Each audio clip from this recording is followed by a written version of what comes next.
Sword Oratoria, Is It Wrong to Try to Pick Up Girls in a Dungeon, on the side, or Sword Oratoria for short, is an anime based off the light novel spin-off of the main Danmachi series, with Ice replacing Belle as the main character that the series is meant to be focusing on. The anime was released in spring 2017, bisecting the release of Season 1 and Season 2 of the main series. However, since its release 5 years ago, there has yet to be a second season, whereas there have been 3 new seasons of the main series that have aired alongside numerous OVAs and an acceptable movie, all of which are rated higher than the Sword Oratoria anime. So the question is, why wasn't the Sword Oratoria anime popular?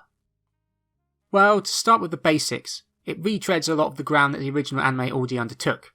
We have already seen Ice meeting Belle for the first time and the Monster Failure event. And even though we get some new scenes, it doesn't remove the feeling that we've all seen this before.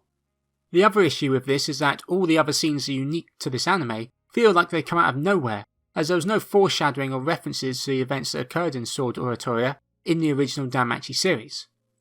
If they had included a small scene of Loki talking to Dionysus, or Ice talking to Leafia in the first season of Danmachi, it would have helped link the two series together, as at the moment it just feels like something that was tacked onto the original series, rather than something that was unique to watch on its own merit.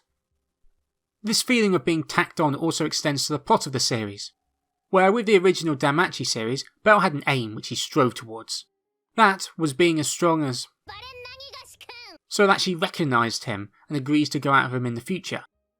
It is a shallow base motivation that drives the rest of the story forwards, such as Belle needing armour causing him to meet wealth, and the necessity of making trips to the dungeon to strengthen himself, creating the situation that led him to meeting Lily.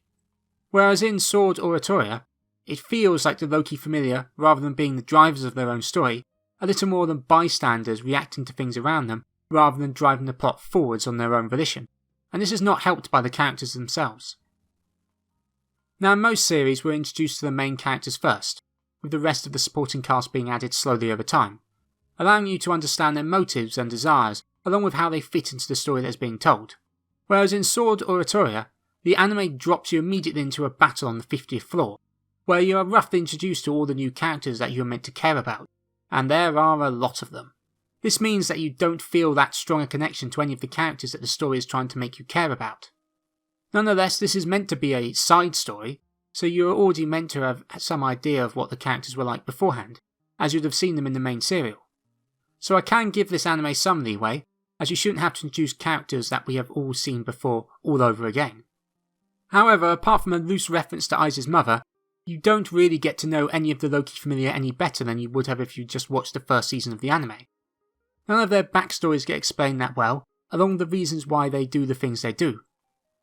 This was not revealed seemingly to add more intrigue in case this season took off and encouraged more seasons to be created, and also is the very start of the Danmachi side story light novels, so therefore you can't really explain everything from the get-go.